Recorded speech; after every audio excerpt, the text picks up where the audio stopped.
आजकल एक परंपरा चल गई है, सुविधा। यजमान ब्राह्मण से कहता है, महाराज जी मैं तो 16 दिन गया जी में नहीं रह सकता, मेरे पिताजी का श्राद्ध तो द्वादशी को आएगा, मैं 11 को पहुंच जाऊंगा, 10वीं को पहुंच जाऊंगा, 12 को पिंड करके लौट आऊंगा। ना होगा तो परिवार के लोग जब तीर्थ यात्रा करते हुए बाबा धाम या पुरी धाम होते हुए आएंगे, उनके साथ आ जाऊंगा। पर इतने दिन 10 दिन जाके क्या करूंगा, व्यापार में नुकसान होगा, परिवार में कोई नहीं है।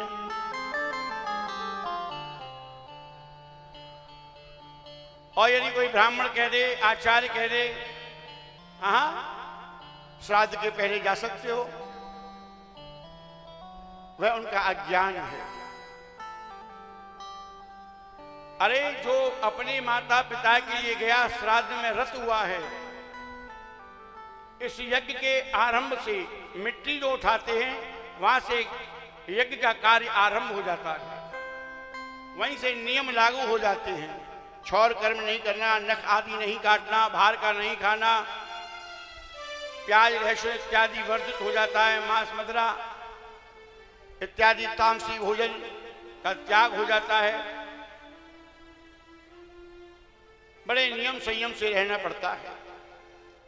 शरीर का सामर्थ्य है तो भूमि में शयन करे, ब्रह्मचर्य का पालन करते हुए अपने माता पिता पितरों के कल्याणार्थ इस यज्ञ में अपने आप को समर्पित करता हुआ कर्म करता है, तो पितर प्रसन्न होकर के उसके भंडार भर देते हैं, कामनाओं को शुद्ध कर देते हैं। और जो केवल पितरों के कार्य को एक बोझ मान करके एक निवृत्त करना है, जाना है, ऐसा विचार करके करता है, उसे कोई फल प्राप्त नहीं होता। अब तो उसके जीवन में और अत्यधिक कष्ट और समस्याएं उत्पन्न हो जाती हैं। हमने ऐसे ऐसे परिवार देखे हैं कि प्रातः भोजन बन गया, शाम को चूल्हा जलेगा कि नहीं जलेगा पता नहीं,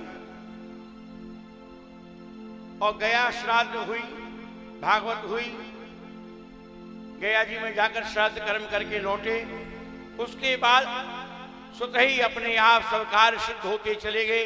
न जाने कौन धन देने वाला आ गया कि भैया पैसा मेरा है, तू वर्किंग पार्टनर बन जा, मेहनत तू कर लेना, पैसा मैं लगा दूंगा, और कुछ दिन में ही वो भी धनाढ्य हो जाता है, सुख सुविधाओं को प्राप्त कर लेता है। ये पितरों का ही आशीर्वाद है, क्योंकि धन और संतान को देने वाला कोई देव है तो वह पितर है।